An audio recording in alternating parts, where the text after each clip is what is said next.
nous sommes à la maison Saint-Gabriel. C'est une ancienne maison de ferme qui a été construite au 17e siècle. Il s'agit d'un des plus anciens bâtiments sur l'île de Montréal.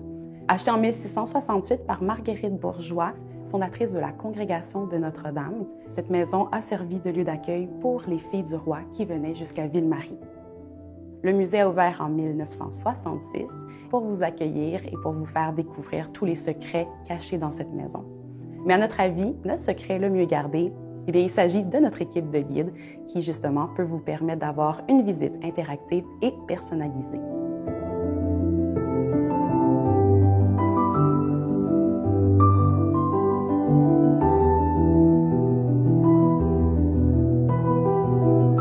Lorsque les visiteurs entrent dans la maison, ils peuvent vraiment avoir une très bonne idée de ce à quoi ressemblait la maison à l'époque de Marguerite Bourgeois, à l'époque où les filles du roi y habitaient. Les guides portent un costume comme ceux qu'auraient porté les filles du roi. Sinon, on a aussi des costumes comme ceux qui étaient portés par les engagés qui travaillaient sur la ferme. Pantalons, tricornes. Par contre, on ne joue pas un personnage. On ne va pas prendre un accent, parler comme on parlait en Nouvelle-France. C'est vraiment juste pour ajouter à l'expérience. On n'a pas voulu donner l'impression d'entrer dans un musée avec tout plein de cartels. Nos guides sont prêts à répondre aux questions de chaque visiteur selon leurs intérêts, selon leurs réactions à ce qu'ils racontent, que ce soit pour un fait historique ou un simple objet qui évoque quelque chose pour le visiteur.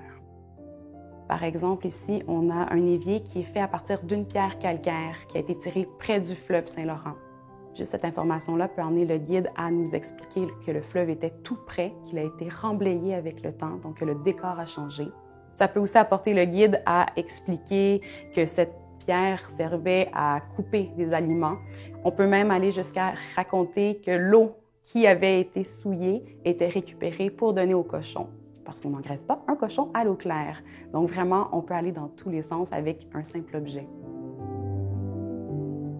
On entre présentement dans la salle commune, qui est une pièce centrale à la maison, et derrière les portes, juste ici, on peut voir également vraiment des traces de l'histoire de la maison. On voit ici un cadre de porte qui est brûlé, puisqu'il y a eu un incendie en 1693 qui a ravagé presque toute la maison. Il y a le foyer et la laiterie de l'autre côté qui a survécu, mais tout le reste a dû être reconstruit. Le cadre de porte brûlé ici, on peut encore sentir le feu, il y a encore une petite odeur qui s'en dégage. Alors ici, nous nous trouvons dans le dortoir des femmes. Il s'agissait de la pièce où les filles du roi et les religieuses dormaient.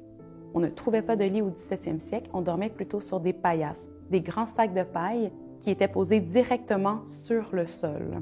Les lits ont été ajoutés plus tard, alors que la ferme ici n'accueillait plus de filles du roi. Ils sont plus petits que les lits que nous connaissons aujourd'hui. Ce n'est pas parce que les gens étaient plus petits, mais plutôt parce qu'on dormait dans une position un peu relevée, presque assise. On dormait avec plusieurs oreillers et cela évitait d'être complètement allongé. On avait une superstition, on croyait qu'en étant complètement allongé, on ressemblait à un mort et que la mort pouvait nous prendre par erreur pendant notre sommeil. Donc, de cette façon, en dormant relevé, on évitait toute confusion et on était sûr de se réveiller le lendemain matin.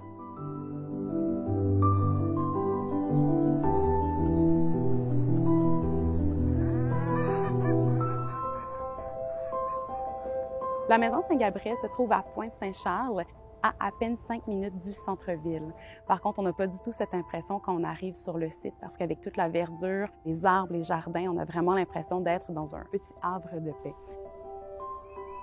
Donc, que ce soit pour parler des plantes qui poussaient afin de garnir notre garde-manger, donc vraiment, il est question d'alimentation et de techniques de culture, mais on parle aussi des simples, les plantes qui étaient utilisées pour se soigner.